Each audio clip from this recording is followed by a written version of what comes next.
السلام علیکم ورحمۃ اللہ وبرکاتہ۔ الحمدللہ رب العالمین والعاقبۃ للمتقین والصلاۃ والسلام علی رسولہ الکریم۔ اعوذ باللہ من الشیطان الرجیم، بسم اللہ الرحمن الرحیم۔ ان اللہ وملائکتہ یصلون علی النبی یا ایھا الذین آمنوا صلوا علیہ وسلموا تسلیما۔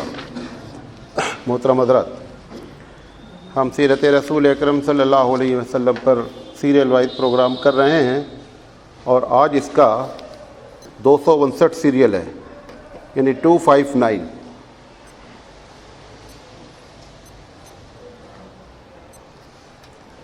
ہم اس پہ بہت اہم باتیں آپ سے کرنا چاہ رہے ہیں، اور بہت سے باتیں ایسی بھی ہیں کہ جو آپ کو جاننا بہت ضروری ہے، اور آپ کی وجہ سے ہمارے مطالعے میں بھی بہت سی چیزیں آتی رہتی ہیں، تو آپ کی برکت ہوتی ہے۔ وہ یہ جو بات ہم آپ کے سامنے رکھنا چاہ رہے ہیں، یہ درود، صلاۃ و سلام، سب سے پہلے بات یہ سمجھتے درود عربی لفظی نہیں ہے۔ ایک بات اس کو نوٹ کر لیں کہ جو درود بار بار کہا جاتا ہے، یہ عربی لفظ نہیں ہے، فارسی لفظ ہے۔ تو ہم زیادہ تر جو ذکر کریں گے وہ صلاۃ و سلام کا ذکر کریں گے، اور یہ بات کی بتانے بھی کوشش کریں گے، کیونکہ بھائی نے ایک دن پوچھا تھا کہ صلاۃ کیا چیز ہے، سلام کی چیز ہے، دونوں الگ الگ کیا ہے، ہم اس پر بھی بات کریں گے۔ یہ جو آیت نازل ہوئی ہے، اللہ رب العزت فرما رہا ہے کہ ملائکہ، اللہ اور اس کے ملائکہ نبی پر درود بھیجتے ہیں، اے ایمان والو تم بھی درود بھیجو، اور وسلموا تسلیما، اور سلام بھیجو۔ اس میں دونوں لفظ استعمال ہوئے ہیں، درود بھی استعمال ہوا ہے، تو صلاۃ کے معنی درود کے ہیں اور سلام کے معنی سلام کے ہیں۔ ترتیب سے بات کریں گے۔ تو پہلی بات تو آپ نے نوٹ کر لیا ہے کہ درود کا لفظ عربی لفظ نہیں ہے، جو عربی لفظ ہے وہ کیا ہے، صلاۃ و سلام ہے۔ ہم اس پر ساری بحث کریں گے کہ اپنی طرف سے صلاۃ و سلام بنا کر پڑھ سکتے ہیں کہ نہیں، اردو زبان میں پڑھ سکتے ہیں کہ نہیں، کس کس موقع پہ سنت پڑھنا ہے اس کو بیان کریں گے، کیا درود کے الفاظ چینج کیے جا سکتے کہ نہیں، سب سے افضل درود کے علاوہ بھی کوئی درود ہیں، ان کی کیا فضیلت ہے، ہر الگ درود بتانے کی کیا ضرورت ہے، اللہ کے رسول نے کیوں یہ بات کہی کہ ہمارے اوپر درود جو نہیں پڑھے اس کے اوپر جو ہے وہ بخیل ہے یا اس کو گناہ، ان سب پر ہم بات کریں گے انشاءاللہ زندگی رہی تو سب سے پہلے یہ سمجھ لیں کہ جو صلاۃ پر ہم بات کرتے ہیں، یہ جو صلاۃ ہے اس کے معنی بہت ہیں۔ جو عربی زبان کی مشہور ڈکشنری ہے لسان العرب، اس میں کافی معنی دیے گئے ہیں، تو اگر ہم وہ لے کے چلیں گے تو کافی لمبی بحث ہے۔ اس میں سے ہم آپ کو اہم بات بتا رہے ہیں۔ جب یہ صلاۃ اللہ کے ساتھ استعمال ہوتا ہے، جیسے یہاں پر استعمال ہوا کہ اللہ صلاۃ بھیجتا ہے نبی پر، تو اس پر اتفاق ہے، بخاری کی روایت بھی ہے کہ اس کا مطلب اللہ تعریف کرتا ہے۔ تو یہاں پر صلاۃ کے معنی تعریف کے ہیں، کیا سمجھے؟ جب اللہ کے لیے یہ بولا جاتا ہے کہ اللہ نے صلاۃ بھیجا، درود بھیجا، تو اس کا معنی کیا ہوتا ہے کہ اللہ نے نبی کی تعریف فرمائی۔ جب یہ فرشتوں کی طرف ہوتا ہے کہ فرشتے بھی درود و سلام یا درود و صلاۃ بھیجتے ہیں، تو اس کے معنی ہوتا ہے کہ وہ دعا کرتے ہیں، کس کے لیے؟ نبی کے لیے۔ کیا دعا کرتے ہیں؟ دعا اس چیز کی نہیں کرتے ہیں کہ اللہ ان کو معاف کر دے۔ ہمارا نبی کے بارے میں عقیدہ ہے کہ نبی بخشایا ہے۔ دعا کرتے ہیں کہ پروردگار عالم ان کے درجات کو بلند فرما۔ اور ہم بھی جب نبی کے لیے کبھی دعا کرتے ہیں تو اسی لیے یہی دعا کرتے ہیں۔ ہم کو یہ دعا کرنے کی اجازت ہی نہیں ہے، ہمارا اہل سنت والجماعت کا یہ مسلک ہی نہیں ہے کہ آپ یہ ہاتھ اٹھا کر دعا کریں کہ اللہ ہمارے رسول کو معاف فرما دے۔ یہ دعا کے الفاظ نبی کے لیے استعمال کرنا ہمارے نزدیک حرام ہے۔ کیوں؟ کیونکہ ہمارا یہ عقیدہ ہے کہ نبی کو اللہ نے ان کی زندگی میں خوشخبری سنا۔ جب نبی کے واسطے صحابہ کو بات کو خوشخبری سنا دی تو نبی تو بہت اونچی چیز ہے۔ تو جب فرشتے ان کے لیے یہ صلاۃ بھیجتے ہیں تو اس کا مطلب ہے دعا کرتے ہیں، اور دعا کرتے ہیں درجات کے بلندی کی۔ ہم بھی جو اذان کے بعد دعا کرتے ہیں، اس میں بھی جو ہم دعا کرتے ہیں کہ آتی محمدن الوسیلہ، کہ وسیلہ محمد صلی اللہ علیہ وسلم کو عطا فرما۔ صاحب نے پوچھا رسول وسیلہ کیا ہے؟ آپ نے فرمایا جنت کا ایک مقام ہے جس کا دوسرا نام مقام محمود ہے، تو اس کے لیے دعا کی جاتی ہے۔ ایسے ہی فرشتے جو ہے جب صلاۃ یا درود کا لفظ استعمال ہوتا ہے تو اس کا مطلب ہوتا ہے دعا کرنا۔ جب مومنین یہ لفظ کہتے ہیں کہ ہم اللہ کے رسول پر صلاۃ و سلام بھیجتے ہیں، تو صلاۃ جب کہتا ہے تو اس کا مطلب یہ ہوتا ہے کہ ہم ان کی تعریف کرتے ہیں۔ تو تو ایک معنی ہو گیا اللہ کہ اللہ ان کی تعریف، فرشتے اگر کہتے ہیں تو آپ کی مدح کرتے ہیں، آپ کے لیے دعا کرتے ہیں، اور ہم جب کرتے ہیں تو ہم کیا ہے، نبی کریم صلی اللہ علیہ وسلم کی تعریف کرتے ہیں۔ تو یہ تینوں الگ الگ معنی میں استعمال ہوتا ہے۔ سب سے پہلا سوال یہ ہے کہ آدمی خود اپنے لیے یہ لوگوں سے ڈیمانڈ کرے کہ آپ میری تعریف کریں، یہ ایک سوالیہ نشان ہے۔ اس کے بارے میں آپ کو اس کے پہلے شاید ایک مرتبہ سوال کے طور پر بتایا تھا، آج پھر تفصیل سے سن لیں۔ حقیقت کیا ہے کہ نبی کریم صلی اللہ علیہ وسلم کی جو پوری دعوت ہے، اس دعوت کا اگر آپ نچوڑ نکالیں گے تو وہ یہ ہے کہ بندہ اللہ کی رضا کو کیسے پالے، یعنی ایسنس آف دعوت جو ہے، دعوت کا جو خلاصہ ہے، نچوڑ ہے کہ کسی طرح بندہ اللہ کو راضی کر لے۔ اب اللہ کے راضی کرنے کے جتنے گٹس ہیں وہ سب نبی ہم کو بتاتا ہے کہ اللہ کن کن چیزوں سے راضی ہوتا ہے۔ اچھا، کبھی کبھی کیا ہوتا ہے کہ جو مالک کل ہے اس کے بارے میں یہ بتانا بھی بہت ضروری ہوتا ہے کہ وہ کن چیزوں سے ناراض ہوتا ہے، تو یہ دو کام نبی ضرور بتاتا ہے۔ تو ہم پازیٹیو والے پہ بات کر رہے ہیں کہ جن چیزوں سے اسے یہ معلوم ہو چکا ہے کہ ہمارا اللہ خوش ہوتا ہے، وہ چاہتا ہے کہ ہمارے امتی بلکہ پوری دنیا کے لوگ وہ کر کے اللہ کو راضی کر لیں۔ یہ پوری دعوت کا خلاصہ ہے۔ رضائے الہی نبی کو اس لیے پسند ہے کہ بندے بھی اس کو راضی کریں۔ اسے معلوم ہے کہ اگر وہ نہیں راضی ہوا تو یہ ہماری طرح گوشت پوشت رکھنے والا اس جہنم کا ایندھن بن جائے گا جو نہایت خطرناک ہے۔ اسی لیے اللہ رب العزت تقریباً ہر نبی کو اس چیز کو جو ہمارے سامنے غیب ہے اس کو اوپن کر کے دکھلا دیتا ہے۔ جیسے ہم نے جہنم نہیں دیکھی ہے، ہم نے جنت نہیں دیکھی ہے، لیکن اکثر انبیاء کو پروردگار عالم اس کا پورا منظر پیش کر دیتا ہے۔ ہمارے نبی کریم صلی اللہ علیہ وسلم کو بھی معراج کے موقع پر سارے مناظر دکھلا دیے گئے۔ جب وہ بندہ دیکھ لیتا ہے اور اس کی رپورٹنگ آ کر کے وہ پبلک میں کرے گا تو اس کا انداز ایک الگ ہوگا۔ آپ کتنا بھی ایک جگہ فساد ہوا ہے آپ میڈیا کے ذریعے سنیں، خود پڑھیں، وہ کیفیت نہیں ہو سکتی جب آپ جا کر کے وہاں دیکھ کر کے اس حالت میں رہ کر کے آویں۔ آپ کے بیان کرنے کا انداز بدل جائے گا، آپ کی باڈی لینگویج بدل جائے گی، الفاظ بدل جائیں گے، اندر سے آپ کی کیفیت یہ ساری کیفیت ہوگی۔ وہ کیفیت نیوز پیپر سے، وہ کیفیت جو ہے وہ میڈیا کے ذریعے پیدا نہیں ہو سکتی۔ اس لیے اللہ رب العزت کیا کرتا ہے کہ جنت اور جہنم دونوں کا نقشہ اپنے نبی کے سامنے رکھ دیتا ہے کہ جب یہ تبلیغ کرے تو وہ ساری کیفیت اس کے اندر پیدا ہو جائے۔ اسی لیے جس جہنم کا ذکر اللہ کے رسول ہمارے سامنے کرتے ہیں، اگر آپ اس کے بارے میں غور کریں گے تو وہ کیفیت ساری آپ پر طاری ہوتی ہے، کیونکہ اس کو انہوں نے آبزرو کیا ہے ڈائریکٹ۔ ہم واسطے سے آبزرو کرتے ہیں۔ اب وہ جتنا واسطہ ہمارا تگڑا ہوتا ہے، جتنا آبزرویشن کا ہمارے پاس ایبلٹی ہوتی ہے، صلاحیت ہوتی ہے، ہم اتنا اللہ والے بن جاتے ہیں۔ تو نبی کریم صلی اللہ علیہ وسلم کو کی جب یہ پالیسی ہوئی کہ بندہ اللہ کو راضی کرے، تو اس رضا میں ایک چیز اس نے یہ پکڑی کہ جب لوگ ہماری تعریف کرتے ہیں تو اللہ خوش ہوتا ہے۔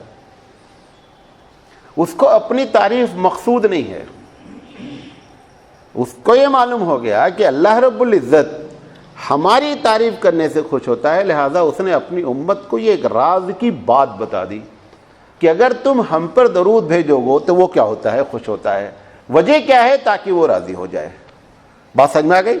کیونکہ یہ بھی یہ جو اللہ کے رسول رحمت للعالمین ہیں، وہ آپ کی رحمت جو امت پر ہے اس میں سے یہ ایک وجہ ہے کہ اس نے اس راز کو بتا دیا، ورنہ جو آپ کا مزاج ہے، کس کا؟ رسول اکرم کا، وہ اپنی تعریف کبھی نہیں کرانا چاہتے ہیں، بلکہ آپ نے دوسرے انداز باتیں کی ساری کی ساری، لیکن اس مسئلے میں آپ نے کہا کہ جب آپ درود، اور اللہ نے یہاں ڈائریکٹ کہہ دیا، لہذا اس وجہ سے یہ درود و سلام کی فضیلت ہو جاتی ہے۔ سمجھے نہیں سمجھے بات میری؟ اچھا، یہ جو آیت ہے ان اللہ و ملائکتہ یصلون علی النبی، کہ اللہ اور ملائکہ رسول پر درود بھیجتے ہیں، اے ایمان والو تم بھی درود بھیجو، جب اس میں دو لفظ استعمال ہوا، ایک صلاۃ کا، ایک سلام کا، صلاۃ و سلام اسی سے ملا کر کہا جاتا ہے۔ تو نبی کا انداز نا صحابہ نے سونے کا نہیں ہوتی ہے، ہاں سوئے تو ہم بھی سونے لگتے تھے، ہمیں تو ریکارڈ کر لیتا ہوں کٹ سے۔ اچھا کیا کہہ رہے تھے؟ صلاۃ و سلام جب یہ دو لفظ استعمال ہوئے تو اللہ کے رسول صلی اللہ علیہ وسلم سے صحابہ نے پوچھا کہ ہم لوگ یہ سلام تو جانتے ہیں، یہ صلاۃ کیا چیز ہے؟ یہ سوال کیا گیا کیونکہ یہاں پہ دو لفظ استعمال ہوا، صلو علیہ وسلموا تسلیما۔ تو انہوں نے کہا سلام تو ہم جانتے ہیں، وہ کیا جانتے تھے؟ انہوں نے کہا کہ جب آپ نے ہم کو سکھایا کہ نماز میں آپ اتحیات پڑھیں السلام علیکہ ایھا النبی، تو ہم کو معلوم ہو گیا یہ سلام ہے۔ یہ اللہ تعالیٰ جو ضرور یہ کہہ رہا ہے، صلاۃ کہہ رہا ہے، یہ کیا چیز ہے؟ تو نبی کے نام نے فرمایا کہ اس کے بعد جو آپ اللہم صلی علی محمد پڑھتے ہیں وہ حقیقت میں کیا ہے؟ درود ہے۔ تو اب پتہ چلا کہ اللہ کے رسول کی جانب سے دونوں کی ڈیفینیشن آ گئی۔ اتحیات پورا کا پورا سلام ہے اور درود پورا کا پورا کیا ہے؟ آپ کے بعد درود شریف، اس کو آپ کہتے بھی ہیں، وہی صلاۃ ہے۔ درود کا لفظ اب اتنا ہمارے اوپر چڑھ گیا ہے کہ ہم صلاۃ بول ہی نہیں پاتے ہیں، درود ہی بولتے رہتے ہیں۔ یہ میں نہیں کہہ رہا ہوں کوئی خراب ورڈ ہے، وہ بھی لفظ اچھا ہی اچھا لفظ ہے، لیکن یہ بات آپ کے نالج میں رہنا چاہیے کہ یہ لفظ عربی لفظ نہیں ہے۔ آج میں نے اس کو بڑا تلاش کرنے کی کوشش کی، پکڑ ہی نہیں پا رہا ہوں، ساری ڈکشنری اٹھا ڈالی، لسان العرب اٹھا ڈالی، لفظ مل نہیں رہا۔ پھر مولانا عزیز صاحب سے پوچھا کہ بھائی یہ فارسی تو نہیں؟ اچھا فارسی سے میں کہہ رہا ہوں۔ میں نے پوچھا مولانا عزیز صاحب سے یہ فارسی، تو انہوں نے کہا یہ فارسی لفظ ہے۔ تو معلوم ہوا یہ فارسی ہے، مجھے بھی نہیں معلوم تھا آج تک کہ یہ فارسی لفظ ہے۔ یہ بتا رہا ہوں آپ کو کہ اس پروگرام کے کرنے سے یہ نہیں کہ مجھے بھی بہت سی چیز بلکہ ہزاروں چیز معلوم ہوتی ہیں۔ کبھی کبھی کیا ہوتا ہے کہ شاگرد استاد کو استاد بنا دیتے ہیں۔ ہم پڑھتے تھے تو ہم چونکہ بہت میچورڈ ہو کر کے میں نے مولوی کا کورس کیا، تو ایک دن ہم سو رہے تھے کلاس میں، تو ایک صاحب نے استاد سے شکایت کی کہ سراج بھائی سو رہے ہیں۔ انہوں نے کہا خدا کے واسطے سونے دو۔ کہا کیوں؟ کہا جگ جائیں گے تو سبق چلنے نہیں دیں گے وہ، کیونکہ سوال اتنا کرتے ہیں کہ ہم سلیبس نہیں ختم پڑھتے، تو ان کا سونا بہت زیادہ رحمت ہے، سونے دیجیے ان کو۔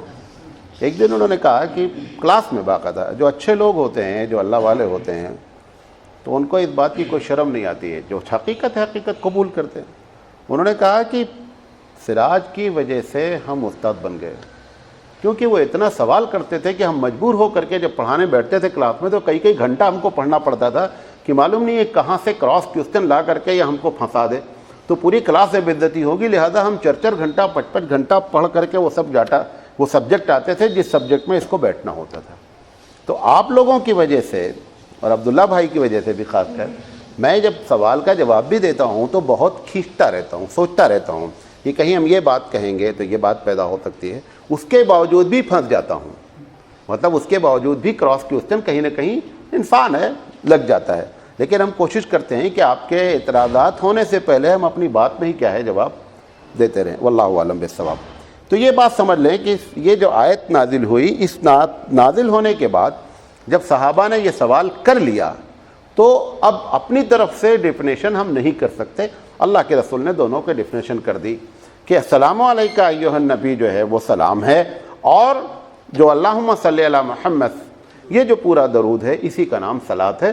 یہ دونوں چیزیں فکس ہو گئیں۔ اچھا، اب یہ سوال یہ ہے کہ صلاۃ کا لفظ کسی غیر نبی کے لیے بولا جا سکتا ہے کہ نہیں؟ مثلا آپ یہ کہنا چاہتے ہیں کہ فلاں پر درود و سلام ہو نبی کے علاوہ، کسی بزرگ پر، کسی عالم پر، تو جمہور کا اس بات پر اتفاق ہے کہ آپ ایسا نہیں کر سکتے۔ یہ لفظ اللہ نے اپنے نبی کے لیے خاص کیا ہے، لہذا یہ نبی کے لیے خاص ہوگا۔ انبیاء کے سارے انبیاء پر کیا جا سکتا ہے لیکن بقیہ پہ نہیں کیا جا سکتا۔ کہہ رہے ہیں دوسرا جواب یہ ہے کہ اگر کہنا ہی ہے، یعنی اللہم صلی علی محمد اب کہتے ہیں، پھر کہتے ہیں وعلی آل محمد، تو سوال یہ ہے کہ آل محمد پر بھی تو صلاۃ کا لفظ استعمال ہو گیا۔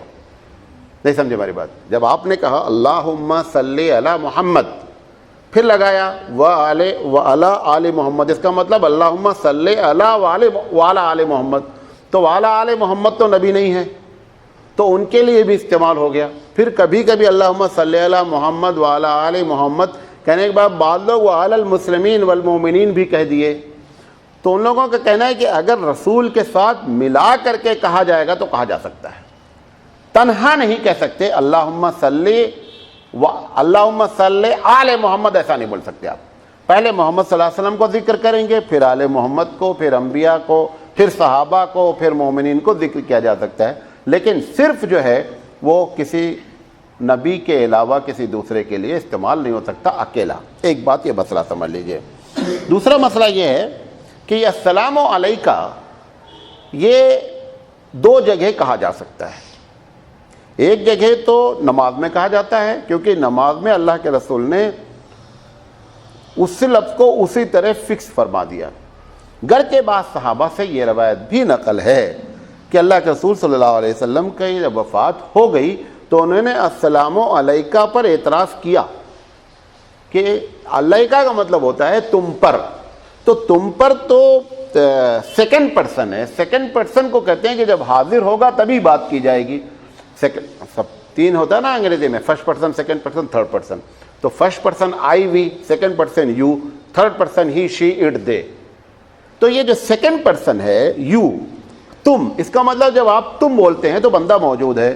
تو بعض صحابہ نے کیا کیا کہ علیکہ میں کاف کے لفظ کو ہٹانا شروع کر دیا, السلام علیہ کہنا شروع کیا. تو بعض صحابہ نے کہا اس کی ضرورت نہیں, یہ ایسا ہے جیسے کہ کسی کا کوٹیشن فکس کر دیا جائے اور اس کو چینج نہیں کیا جائے. پاسٹ ٹینس کی بات کیا رہتا ہے, اس کو اس کوٹیشن کو اسی جملے میں کیا کر دیا جاتا ہے, نقل کر دیا جاتا ہے. تو نماز میں پڑھنے پر تقریباً جمہور کا اتفاق ہے کہ السلام علیکہ کہہ سکتے ہیں, سلامتی ہو, سلامتی کی دعا ہو اللہ کے رسول صلی اللہ علیہ وسلم پر. اب وہ موجود تو ہے نہیں. دوسرا طبقہ کہتا ہے اسی سے دلیل لے کر کے کہ صاحب وہ موجود ہیں چونکہ اس لیے السلام علیکہ کہنا جائز ہے. بہرحال ہم اس کو نہیں مانتے ہیں کہ وہ ہر جگہ موجود ہیں, یہ صفت الہی ہے, لہذا بندے کی صفت نہیں ہو سکتی. دوسرا موقع یہ ہے کہ اللہ کے رسول صلی اللہ علیہ وسلم فرمایا کہ جب میری قبر پہ کوئی آئے, سو رہے ہیں, سونے کی نہیں ہوتی, ہماری قبر پہ کوئی آئے تو وہ کہے السلام علیکہ یا رسول اللہ کہہ سکتا ہے.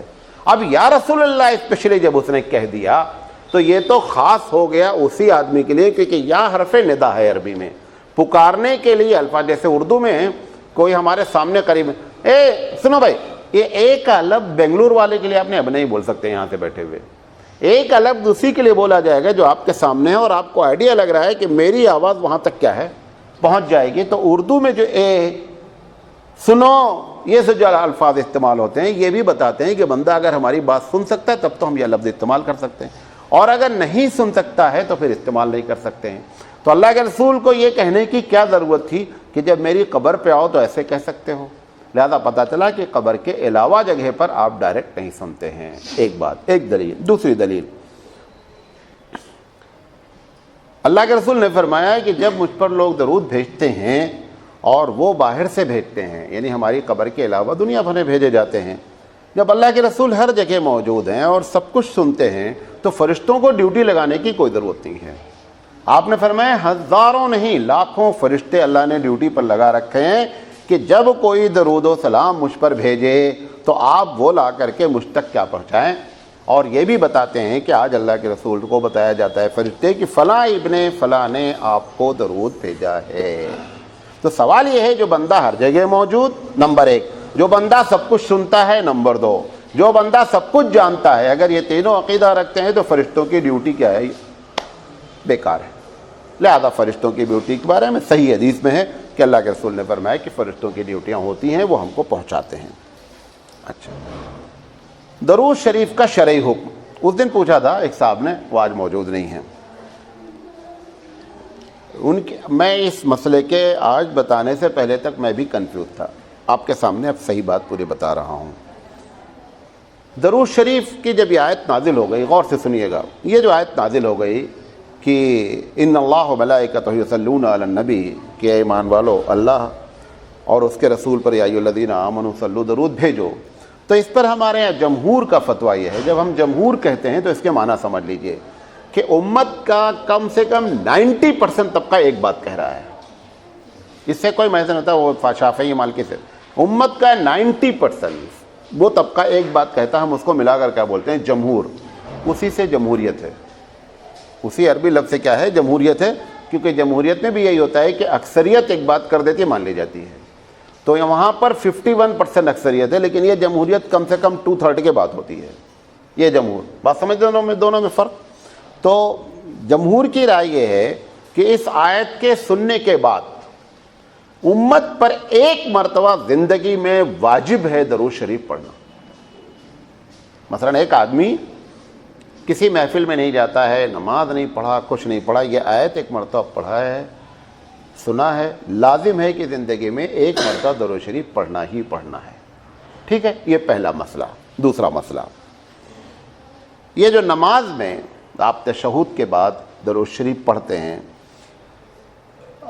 ایک تو پڑھا جاتا ہے صلاۃ اور ایک پڑھا جاتا ہے سلام. تو پہلے سلام پڑھا جاتا ہے التحیات للہ. یہ ہمارے نزدیک پڑھنا کیا ہے, چوتھی رکعت والا پڑھنا واجب ہوتا ہے. امام شافعی رحمۃ اللہ علیہ کہتے ہیں کہ اگر اس نے صلاۃ یعنی سلام تو پڑھا اور صلاۃ نہیں پڑھا تو بھی نماز نہیں ہوگی, نماز دہرانی پڑے گی ہر حال میں اس کو. تو درود شریف کا مسئلہ یہ ہے, ایک تو یہ کہ آپ کو زندگی میں ایک مرتبہ, نماز میں پڑھنا دوسری مرتبہ. اب تیسری حدیث جو آتی ہے کہ جب میرا ذکر کیا جائے اور بندہ اس پر درود نہیں بھیجے تو الگ الگ وعیدیں آئیں گی, اس پر ہم الگ سے بات کریں گے. اب ذکر سے مطلب کیا ہے, نام کا ذکر یا ذکر رسول؟ یہ جو بریلوی حضرات جب تقریر کرتے ہیں اور تقریر شروع کرتے ہی کہتے ہیں آپ لوگ درود شریف پڑھیے, اس کا راز آپ کو بتا دیں کیا ہے. یہ الگ بات ہے, ان کو بھی نہیں معلوم ہے, وہ تو ایک ہیبیچول ہو گئے ہیں, لیکن اس کے پیچھے ایک راز ہے. وہ راز کیا ہے کہ جب محفل میں ذکر رسول ہوا, اب کبھی ہوتا ہے ہم کہتے ہیں آپ صلی اللہ علیہ وسلم, نام نہیں لیا, نمبر 1. کبھی ہم کہتے ہیں نبی کریم صلی اللہ علیہ وسلم, پھر بھی نام نہیں لیا. کبھی کہتے ہیں رسول اللہ صلی اللہ علیہ وسلم, پھر بھی نام نہیں لیا. کبھی کہتے ہیں حضور اکرم صلی اللہ علیہ وسلم, پھر بھی نام نہیں لیا. کبھی کہتے ہیں مجتبیٰ, مصطفیٰ, تمام آپ کی صفتوں کو, نام کہیں نہیں لیتے. یہ سب ذکر رسول ہے. تو اس وقت ہر آدمی جو بیٹھے سن رہے ہیں اس پوری محفل میں ایک مرتبہ درود پڑھنا لازم ہے کم سے کم. وہ کیا کرتے ہیں, جیسے ہی تقریر شروع کرتے ہیں اللہم صلی علی محمد و تک پڑھ کر کے وہ بولتا بھائی آپ لوگ درود شریف پڑھیے. وہ اس کے پیچھے یہ راز ہے. ہم نے سمجھ رکھا ہے کہ ان کی ہر چیز غلط ہے, ایسا نہیں. تو وہ پہلی مرتبہ جب آپ کو پڑھوا دیتے ہیں, زکریا بھائی غور سے سنیے, تو وہ کیا ہوتا ہے نتیجہ کہ اس کے اوپر سے واجب ساقط ہو جاتا ہے. اب اس پوری محفل میں اگر بار بار رسول کا نام آ جائے, اچھا اگر یہ تو ذکر معاملہ ہو گیا. دوسرا معاملہ ہم نے ڈائریکٹ کہہ دیا محمد صلی اللہ علیہ وسلم, تو یہ بھی ذکر رسول ہے, وہ بھی ذکر رسول ہے. تو پوری محفل میں جتنی مرتبہ 50 مرتبہ 100 مرتبہ 2 مرتبہ جتنی مرتبہ آیا, ایک مرتبہ پڑھنا لازم ہے سب کا. ٹھیک ہے, ایک مسئلہ تو یہ سمجھ لیں.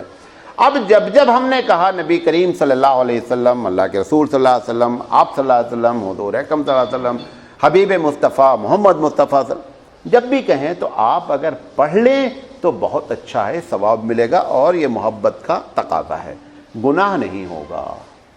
ٹھیک ہے, لیکن پہلی مرتبہ ایک مرتبہ پڑھنا کیا ہے پوری محفل میں لازم ہے. تو وہ جو تقریر کرتا رہتا وہ تو پڑھ ہی لیتا ہے, کیونکہ تقریر وہ شروع کرتا الحمدللہ رب العالمین والصلاۃ والسلام علی رسول الکریم کر کے اس نے تقریر اپنی ذمہ داری ختم کر ڈالی. وہ ایک مرتبہ پڑھنے والی جو ذمہ داری اس نے کیا کر دیا, کیونکہ اسے معلوم ہے کہ میں ذکر رسول کروں گا, لہذا وہ کیا کر دیتا ہے, وہ ذکر کر دیتا ہے. لہذا آج سے اس مسئلے کو آپ لوگ سمجھ لیں, جب کسی محفل ہوں ایک مرتبہ ضرور پڑھ لیا کریں. بقیہ وہ جب بھی بولتا رہتا پڑھیں, بہت اچھی چیز ہے. اس کی جب ہم فضیلت بیان کریں گے تو ساری باتیں بیان کریں گے انشاءاللہ. اچھا, اسی طریقے سے کیا کہتے ہیں, درود شریف پڑھنے کے جو مواقع ہیں وہ کیا ہیں, کس کس موقع پر درود شریف پڑھا جائے. یہ ہاں ایک بات اور رہ گئی, یہ صلاۃ والسلام کا جو بات میں نے کہی کہ اگر حضور کے ساتھ ملا کر پڑھا جاتا تب تو ٹھیک ہے. علامہ سیوطی رحمۃ اللہ علیہ کہتے ہیں کہ سلام کا لفظ, جیسے بعض لوگ کہتے ہیں علی علیہ السلام, تو علامہ سیوطی رحمۃ اللہ علیہ کہتے ہیں کہ قطعاً جائز نہیں ہے. اور یہی رائے جو ہے امام مالک رحمۃ اللہ علیہ کے, یہی رائے قاضی ایاز کی بھی ہے. اب ہمارے یہاں کیا ہے, دیوبندی حضرات نے اس کو کیا کر دیا ہے کہ ایک ٹیکنیکل بات بتا دی کہ عام آدمی کے لیے مرحوم اور رحمۃ اللہ علیہ بولتے ہیں, اس سے اونچا گریڈ دیا جاتا ہے کہ صاحب یہ رضی اللہ عنہ ہیں. اس کا اوپر کا جو گریڈ ہے وہ کیا ہے, وہ علیہ السلام ہے. اور آخری گریڈ ہے میرے نبی صلی اللہ علیہ وسلم کا, جس میں درود اور سلام, جب آپ کہتے ہیں صلی اللہ, درود ہو ان پر صلی اللہ علیہ وسلم, اور سلام بھی, تو درود و سلام دونوں وہ شارٹ میں ہو جاتا ہے. تو یہ بولنے کا بھی حکم ہے اور لکھنے کا بھی یہی حکم ہے. اگر کوئی کتاب لکھ رہا ہے اور اس میں بار بار نبی کا ذکر آ رہا ہے، ہماری حدیث کی جتنی کتابیں ہیں، اب یقینی بات حدیث کی ہر حدیث میں نبی کا ذکر ہے، تو ساری حدیث میں جو اس کے مخطوطات ہیں، یعنی جو اصلی اوریجنل نسخہ ہے جس کو لکھا ہے کلیکٹر نے، محدث نے، آپ حیرت کریں گے، حالانکہ اس کو ٹائم لگتا ہے، ہر حدیث میں جہاں بھی نبی کا نام آیا اس نے اس وقت قلم بور کر لکھتے تھے، ٹائپنگ کا زمانہ ہے تو اس نے پورے میں ہر جگہ نبی کا نام لکھ رکھا ہے. اب ہمارے پاس عربی ٹائپنگ میں ایک بٹن ہی بنا دیا انہوں نے جس میں لکھا رہتا ہے صلی اللہ علیہ وسلم، وہ ایک مارتے ہیں کھٹ سے صلی اللہ علیہ وسلم ایک ڈیزائن میں آ جاتا ہے. تو اب جو نئی جو کتابیں چھپتی ہیں حدیث کی، اس میں جہاں بھی نبی کا ذکر ہوتا ہے وہاں پر ہوتا ہے، لیکن ان کے مخطوطات میں بھی کیا ہے، تمام میں ان کے قلم سے لکھا ہوا ہے. تو اس کا مطلب پتہ چلا کہ ان لوگوں نے مستحبات پر عمل کیا ہے. تو سلام کا لفظ کے بارے میں یہی رائے ہے کہ سلام علیہ السلام ہم نہیں کہہ سکتے، لیکن چونکہ گنجائش ہے، منع نہیں ہے، اگر کوئی کہے تو آپ کو اتنا ناراض ہونے کی بھی ضرورت نہیں ہے، گنجائش برقرار ہے. ابھی رحمت اللہ علیہ کے بجائے اگر کسی کو مرحوم کہہ دیا جائے تو اردو والا سمجھتے ہیں گریڈ اس نے کیا کر دیا، نیچے کر دیا. حالانکہ رحمت اللہ علیہ دعا ہے. کیا میں نے کہا کہ فلاں رحمت اللہ علیہ، اللہ کی رحمت ہو ان پر. جب آپ نے مرحوم کہا، یہ اس سے بڑا لفظ ہے کہ وہ بخشا بخشایا، وہ بخشا بخشایا. مرحوم کے معنی جس پر رحم کر دیا گیا، جس پر رحم کر دیا گیا، تو وہ رحمت اللہ علیہ تو بھی دعائیں معلوم نہیں کہ ایکسیپٹ ہوئی کہ نہیں، یہ تو آپ نے ایکسیپٹ کروا دیا اس کو. تو اردو والے مرحوم کو ڈی گریڈ سمجھتے ہیں اور رحمت اللہ علیہ کو کیا ہے، اے گریڈ سمجھتے ہیں. ایسی کوئی بات نہیں ہے. شاہ صاحب نے، ہمارے شاہ صاحب، جب ہم شاہ صاحب کہتے ہیں تو اس سے مراد شاہ ولی اللہ رحمۃ اللہ علیہ ہوتے ہیں. شاہ ولی اللہ رحمۃ اللہ علیہ نے پوری امت کو لکھا ہے، امت مرحومہ. ابھی اگر کسی زندے آدمی کو کہہ دیا جائے مرحوم تو آپ ہنسیں گے بھی، ابھی تقریر میں کبھی ہو سکتا ہے نکل جائے، ایک آدھ مرتبہ نکل گیا ہے تو آپ ہنسیں گے، مرحوم تو آدمی مر گئے. حالانکہ مرحوم کا تعلق اس سے کچھ بھی نہیں ہے، آپ زندے کو بھی مرحوم کہہ سکتے ہیں. یہ میں نہیں کہہ رہا ہوں جا کر کہنا شروع کر دو، کیونکہ ایسی چیز اسٹارٹ نہیں کریں جس سے کوئی فتنہ ہو. بتا رہا ہوں کبھی ایسا ہو جائے تو آپ لوگ جو کہ پڑھے لکھوں کے ساتھ بیٹھتے ہیں تو یہ چیزیں آپ کو معلوم رہنا چاہیے. اچھا، اب تیسرا جو ٹاپک ہے وہ یہ ہے کہ درود شریف کہاں کہاں پڑھنا مستحب ہے، ایک بات، اور کیا اپنی مرضی سے درود کے لیے ٹائمنگ فکس کی جا سکتی ہے. یہ دو سوال کے جواب دے کر ہم اپنی بات ختم کریں گے، کل انشاءاللہ اس کے آگے بات کریں گے. اس کو سمجھ لینا بہت ضروری ہے. دیکھیں، پہلا جو دوسرا سوال ہے اس پر بات کرتے ہیں. دیکھیں، جس چیز کا نام عبادت ہے، غور سے سنیں، کسی کام کے کرنے میں اگر ہم یہ عقیدہ رکھتے ہیں کہ ثواب ملتا ہے، ثواب کہاں جہاں بھی ملنے کی آپ بات کریں گے، آپ اس میں ٹائم، عدد اور وقت کو فکس نہیں کر سکتے. کون کون چیزیں فکس کر سکتے؟ ٹائم. نفل آپ پڑھنا ہے، ٹھیک ہے، میں نفل پڑھوں گا، جمعرات کو پڑھوں گا، مغرب کے بعد پڑھوں گا، یہ نہیں کر سکتے آپ. 4 رکعت پڑھوں گا، یہ بھی نہیں کر سکتے. جیسے آپ نے 4 فکس کیا، اپنے اوپر لازم کیا کہ ہم روزانہ ہر جمعرات کو پڑھیں گے، یہ آپ کو پاور نہیں ہے فکس کرنے کا. جمعرات کے دن پڑھیں گے، یہ پاور بھی نہیں ہے. فلاں وقت میں پڑھیں گے، یہ پاور ہے. جگہ بھی فلاں جگہ پہ جا کر پڑھیں گے، یہ بھی نہیں. یہ اسی وقت ممکن ہے جب رسول اکرم نے اس کو فکس کر دیا ہو. ٹھیک ہے، یہ چیزیں بطور میڈیکل یا علاج کے کی جا سکتی. نہیں سمجھا؟ ایک آدمی آپ سے یہ کہتا ہے کہ آپ فجر کی سنت اور فرض کے درمیان میں 100 مرتبہ اگر استغفر اللہ پڑھیں گے تو آپ کے دل میں جو دوسرے کے لیے حسد ہے وہ ختم ہو جائے گا. یہ ٹریٹمنٹ ہے، یہ ممکن ہے. لیکن وہ یہ نہیں کہہ سکتا کہ 100 مرتبہ فجر کی سنت اور فرض کے درمیان میں استغفر اللہ پڑھو گے تو تم کو 2 حج کا ثواب ملے گا، یہ نہیں بول سکتا. بات سمجھے؟ جس چیز میں ثواب کی نیت کرنی ہے اس میں وقت کی تعین، ٹائم کی تعین، جگہ کی تعین اور عدد کی تعین نہیں کی جا سکتی. بات سمجھ میں آ رہی ہے؟ اب درود ہے. درود اگر آپ اس وجہ سے پڑھ رہے ہیں، درود یقینی بات ہے کوئی تفریح کی نیت سے تو پڑھتا نہیں ہے. درود پڑھے گا کس نیت سے؟ ثواب کی نیت سے. اب جہاں جہاں اللہ کے رسول نے کہا ہے آپ وہیں درود پڑھ سکتے ہیں، بقیہ نہیں پڑھ سکتے. آپ دن بھر درود پڑھیں، نو پرابلم. 24 گھنٹے پڑھتے رہیں، نو پرابلم. نہیں صاحب ہم اذان سے پہلے پڑھیں گے، نہیں کر سکتے. یہ اذان سے پہلے کا ٹائم فکس کس کو ہونا چاہیے تھا؟ اللہ کے رسول کی جانب سے. اور خاص کر وہ چیزیں کہ جس میں رسول فکس کر سکتا تھا، جو کام رسول کر سکتا تھا اس نے نہیں کیا ہے، اب آپ کر رہے ہیں، نہیں کر سکتے ہیں. بعض چیزیں ایسی ہیں کہ رسول اگر فکس کرنا چاہتا تو نہیں کر سکتا تھا، وہ ایک الگ مسئلہ ہے. لیکن جو چیزیں وہ کر سکتا تھا اور نہیں کیا ہے، اس میں ثواب کی نیت کرنے کا بندے کو کوئی پاور نہیں ہوتا ہے. تو اب یہ پالیسی اگر آپ سمجھے رہے ہیں کہ وقت کی تعین، عدد کی تعین سمجھ کے فکس کرنا، جگہ کی تعین، یہ تمام تعین کہاں سے آنی چاہیے؟ اپروول فرام محمد صلی اللہ علیہ وسلم. آپ اپنی مرضی سے بطور علاج کریں، کوئی مسئلہ نہیں ہے. جیسے بعض لوگ کرتے ہیں، نماز فجر کی ختم، فرض کی ختم ہوتے ہی سر پہ ہاتھ رکھ کر کے پڑھتے ہیں. اللہ معلوم کیا کرتے ہیں، کیا پڑھتے ہیں مجھے نہیں معلوم ہے، پڑھتے ہیں کچھ. جو بھی پڑھتے ہیں وہ بطور ٹریٹمنٹ تو جائز ہے. لیکن اگر وہ یہ سمجھتے ہیں، اچھا پھر اس میں یہ ہونا چاہیے کبھی کبھی چھوڑیں اس کو، تاکہ یہ کنفیوژن نہیں ہو کہ یہ بندہ اس کو لازم سمجھتا ہے. لازم بھی آپ نہیں سمجھ سکتے، تو لازم نہیں سمجھنے کے لیے آپ کو اس عمل کو چھوڑنا پڑے گا، اور سنت سمجھ کے کرنے کا کوئی سوال ہی نہیں اٹھتا.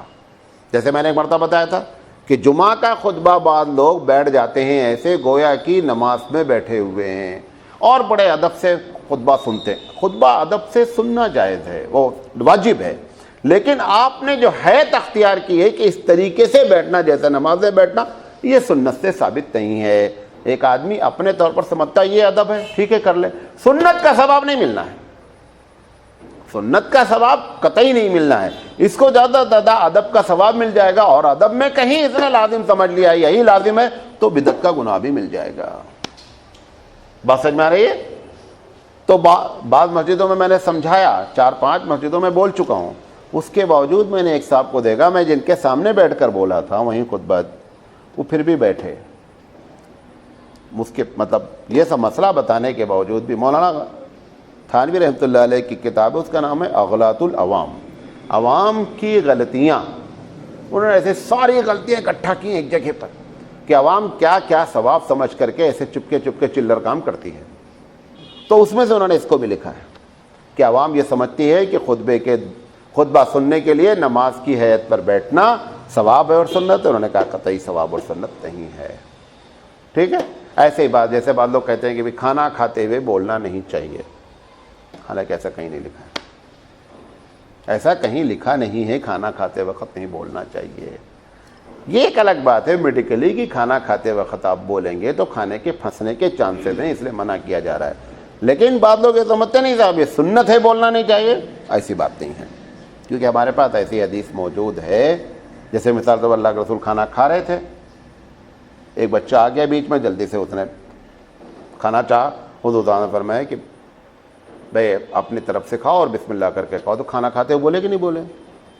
ایسی بہت سی حدیثیں ہمارے پاس ہے جہاں سے مسئلہ ایسا نکالا جاتا ہے.